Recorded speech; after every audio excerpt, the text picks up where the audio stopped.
এবং এরা মনে করতেছে যে আন্দোলনটা তারাই করেছে এবং তারা বিরাট ভোকাল, কিন্তু অনেক কথাবার্তা বলতেছে, চ্যাটাং চ্যাটাং কথা অনেক সময় তারা বলতেছে। তো ভালো, এটা তাদের সেই বাচন ভঙ্গি ভালো, বাকপটু তারা বলতে পারছে।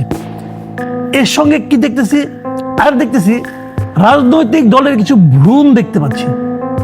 মানে এরা রাজনীতি করতে চায় কি চায় না, প্রকাশিত হবে কি হবে না, এক ধরনের দ্বিধা, এক ধরনের লাজুক লাজুক ভাব, আবার হুঙ্কার দেওয়ার মানে প্রবণতা। তারা রাজনৈতিক দল করবে, তারা এরে সরাই দেবে, অরে সরাই দেবে, এরে জাতীয় বেঈমান করবে। যদি কেউ নির্বাচনের কথা বলে, নির্বাচনের কথা বললেই হবে, আর কিছু লাগবে না।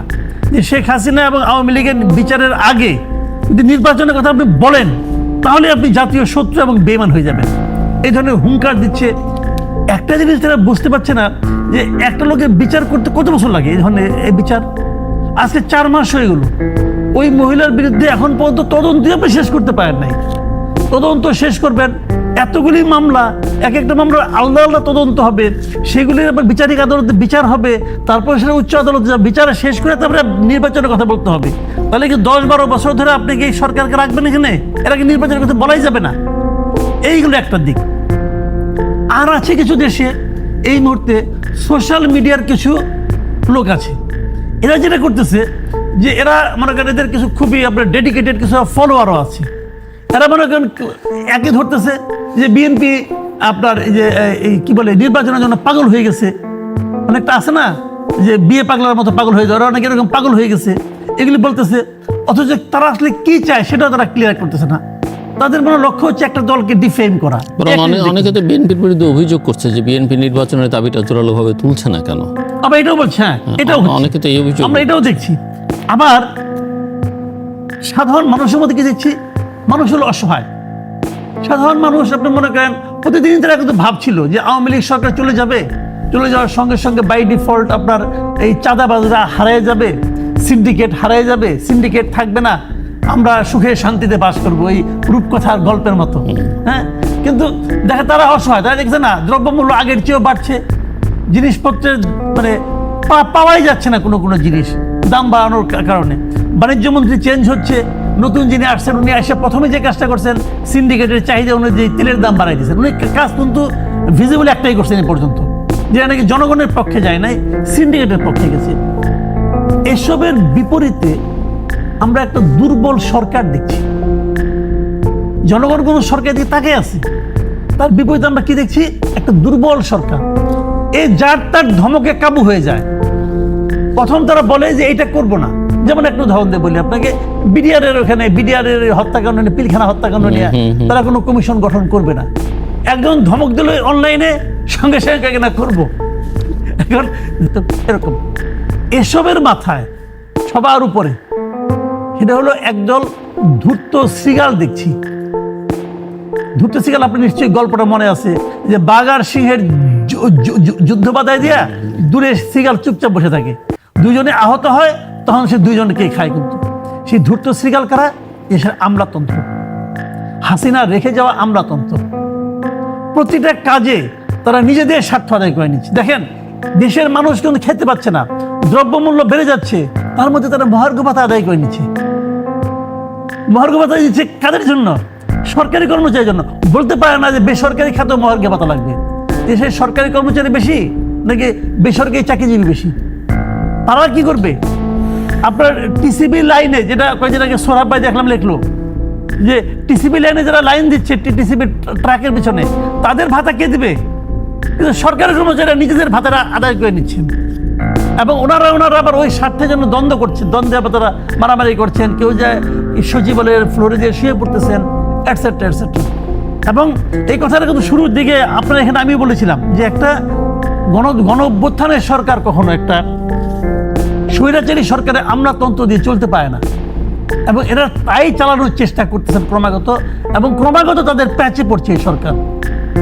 কিন্তু এরকম একটা অবস্থায় আর কতদিন যাবে আমি জানি না। তবে আমি মনে করি সামনের দিনগুলোতে এই সরকারের জনপ্রিয়তা ক্রমাগত কমতেছে। একটা বিষয় কি মনে হচ্ছে যে সরকারের একটা বেশ অংশ, সেটা হয়তো ছোট অংশ বা বড় অংশ হতে পারে, খুবই প্রভাবশালী, তারা বাংলাদেশের ডিরেকশনটাকে ইডিওলজিক্যালি ফিলসফিক্যালি একটা বিশেষ দিকে নিয়ে যাবার চেষ্টা করছে। হ্যাঁ, এটাও আছে। এবং যেটা বাংলাদেশের ব্র্যান্ডিংটাই আসলে পুরো চেঞ্জ হয়ে যাবার পথে। তো আপনি কি মনে করেন? এবং এখানে আরেকটা ইস্যু আছে, সেটা হচ্ছে যে ভারতের সঙ্গে সম্পর্কের জায়গাটা। ভারত বাংলাদেশকে নিয়ে যা করেছে, বিশেষ করে গত 14-15 বছরে, সেটা বাংলাদেশের জনগণের কাছে তাদের অ্যাপ্রুভাল রেটিং একেবারেই জিরোতে।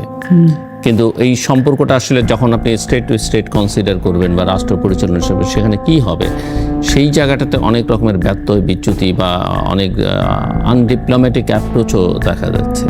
এটা তো ভয়ঙ্কর। মানে সেটা আমি একটু আপনার কাছে এটা কিন্তু খুবই ভয়ঙ্কর। দেখেন, আমি আপনি বসে চায়ের আড্ডায় অনেক কথা বলতে পারি, আপনি বলতে পারেন, আমি একমত হইতে পারি, একমত নাও হইতে পারি, আবার অনেক স্বপ্নের কথাও বলতে পারি, অনেক সম্ভাবনার কথাও বলতে পারি। কিন্তু যখন আপনি এটা যদি আপনি পাবলিক করেন, তাহলে বিচার হলে আপনার হবে, দায়টা আপনার নিতে হবে। একা জিল্লুর রহমান এই জন্য দায়ী থাকবে। কিন্তু যখন আপনি একটা পার্ট অফ গভর্নমেন্ট হয়ে যাবেন, তখন কিন্তু তার দায় পুরো গভর্নমেন্টকে নিতে হবে। এখন আপনি এমন লোককে গভর্নমেন্টের পার্ট কেন বানাবেন যে নাকি তার অবস্থানটাই বুঝতে পারবে না? এই যে আমাদের এক উপদেষ্টা মাহফুজ আলম, সে একটা ডিফারেন্ট ম্যাপ আঁকাই দিল, ম্যাপ আঁকে দেখাইলো যে বাংলাদেশে তার স্বপ্নটা কি করতে হবে তাদেরকে। উনি যে ওই হিমালয় থেকে শুরু করে বঙ্গোপসাগর পর্যন্ত বিশাল বাংলার স্বপ্ন দেখেন, এদের মধ্যে উনি যাদেরকে একত্রিত করতে চান বলে বলেছেন, ত্রিপুরা, মণিপুর, ওরা কি বলেছে তাকে যে ভাই তোমার নেতা মানলাম? ডক্টর ইউনূস তাকে বলতে পারে মাস্টার মাইন্ড। ত্রিপুরার লোকজনকে বলছে ভাই তুমি মাস্টার মাইন্ড বলছে, নাকি মণিপুরের লোক বলছে? তো উনি যে সবাইকে নিয়ে বলেন, ওটা তো একটা ডিফারেন্ট স্টেট, একটা আলাদা রাষ্ট্র। সেই রাষ্ট্রের বিষয়ে উনি কথা বলতে পারেন? একটা সরকার, আমাদের সরকার একটা পার্ট বলতে পারেন? রাষ্ট্রের সার্বভৌমত্ব। এবং ভয়ঙ্কর ব্যাপারটাকে আমি বলি আপনাকে, এত মানে অবাক লাগছে, এই ঘটনাটা হওয়ার পর সে 2 ঘন্টা পর এটা উড্র করে নিছে। এতে কি আসে যায়? কিছু আসে যায়? বরং ওরা বেশি খারাপ হয়েছে এই কাজটা। এতে হয়েছে কি, সবাই যেটা আমাদের এটা নাই কার কাছে, সবার কাছে আছে। ইন্টারেস্টিং হলো, এই ঘটনার পর তার কোনো রিয়াকশন পাইছেন আপনি বলতে? আপনি সে সরি বলছে? সে বলে নাই, ভালো কথা। তার সহকর্মীরা দুঃখ প্রকাশ করছে? করে নাই। ডক্টর ইউনূস তাকে ওখান থেকে বাদ দিছে? বাদ দেয় নাই কেন? বাদ দেয় নাই কেন? তাকে তো রাখতেই হবে কেন? পিরিতটা কোথায়? দেশের থেকে সে গুরুত্বপূর্ণ? তারা তো নিয়োগকর্তা। তারা নিয়োগকর্তা, সে না। নিয়োগকর্তা পরে এমপ্লয়ি হয় কেমন? নিয়োগকর্তা ছাত্ররা। ও তো আর এখন নাই, এখন ওই ছাত্র তাকেও নিয়োগ করছে। উনি মনে করেন, হয়তো এটা আমরা মনে করি না, উনি মনে করেন। তো ওনাকে যে রাখছে এখন ওখানে, তার মানে কি উনি যা করেছেন তার দায় দায়িত্ব পুরো গভর্নমেন্ট নিয়েছে, নিয়ে বসে আছে। পারবে চাকরিতে? ইন্ডিয়ান গভর্নমেন্ট পররাষ্ট্র মন্ত্রণালয় দেখলাম কালকে বিবৃতি দিচ্ছে। এই বিবৃতির জবাব আমাদের দেশ কি দিবে? দিতে পারবে? দেখি কে কে কি বিবৃতি দেয়, কত বড় কূটনীতিক আছে, দেখি না কি দেয়।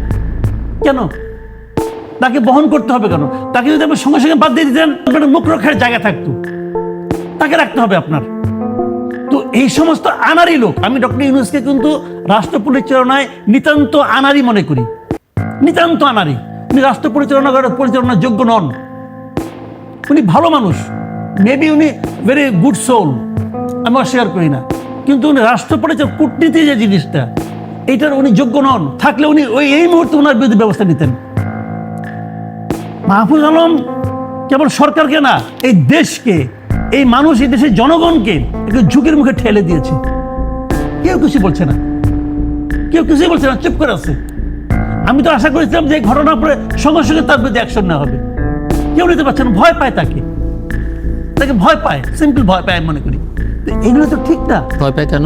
কি শক্তির? ওই যে বলছে যে সেটা আগে ধরে নিছে, ওরা আমার নিয়োগকর্তা, আপনি বলেন না নিয়োগকর্তা, নিয়োগকর্তার মাস্টার মাইন্ড, সে ভয় পায়। এই জন্য যে বললাম, ডক্টর ইউনূস যে একজন আনারি লোক, এই ঘটনা তার মাধ্যমে প্রমাণিত হয়েছে। উনি দেশ চালানোর কিছু বুঝেন না। উনি মনে করেছেন সবাই যেমন তাকে দেবতার মতো বলে করে সম্মান করে, ওদের এখানেও করবে। কিন্তু এখানে তার প্রত্যেকটা স্টেপ, নট অনলি স্টেপ, তার চাহনিকে এদেশের মানুষ বিচার করে। কাউন্টিং, প্রত্যেকটা মানুষ এই জিনিসগুলো বলবে, আপনি ডান দিকে তাকালেন কেন, বাম দিকে তাকালেন কেন, হাসলেন কেন? প্রত্যেকটা বাংলাদেশের মানুষ কতটা ক্রিটিক্যাল, আপনি শুনবেন। একটা ঘটনা বলি আপনাকে, সিম্পল একটা ঘটনা। আজকে ফেসবুকে দেখলাম হাসান আরিফ সাহেব মারা গেছেন। এই মারা যাওয়ার ঘটনা, ওখানে রিজওয়ানা হাসান বলতেছিলেন, ওনার মুখে একটু হাসির মতো একটা ভাব দেখা গেছে। সিম্পল, এটা মনে করেন সেকেন্ডের ভগ্নাংশ হবে। আমাকে 3 জন পাঠাইছে, একটা মানুষের মৃত্যু সংবাদের সময় মানুষ এভাবে হাসতে পারে?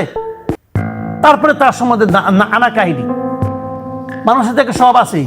আপনি একটা দোষ পাইলো, আপনি 3 বছর আগে কি করছিলেন সেটা আবার কাহিনীর মধ্যে নিয়ে আসতেছে, সেটা আবার কাহিনীর মধ্যে নিয়ে আসতেছে। তো এই হলো বাংলাদেশের মানুষের অবস্থা। এবং এই মানুষ এতটা সচেতন, পৃথিবীর কোনো দেশ বোধহয় রাজনীতি নিয়ে এতটা আলোচনা করে না, এতটা সচেতন না। এই দেশের মানুষ সচেতন। তো আপনি তো এই দেশেরই রাষ্ট্র ক্ষমতায় গেছেন, আপনি তো এই দেশেরই সরকার যখন থাকবেন, আপনাকে এই দেশের মানুষের মানুষের যে আপনার যে অ্যাটিটিউড, মানুষের যে আচরণ, মানুষের যে চিন্তা, এই সম্পর্কে আপনার ওয়াকিবহাল থাকতে হবে।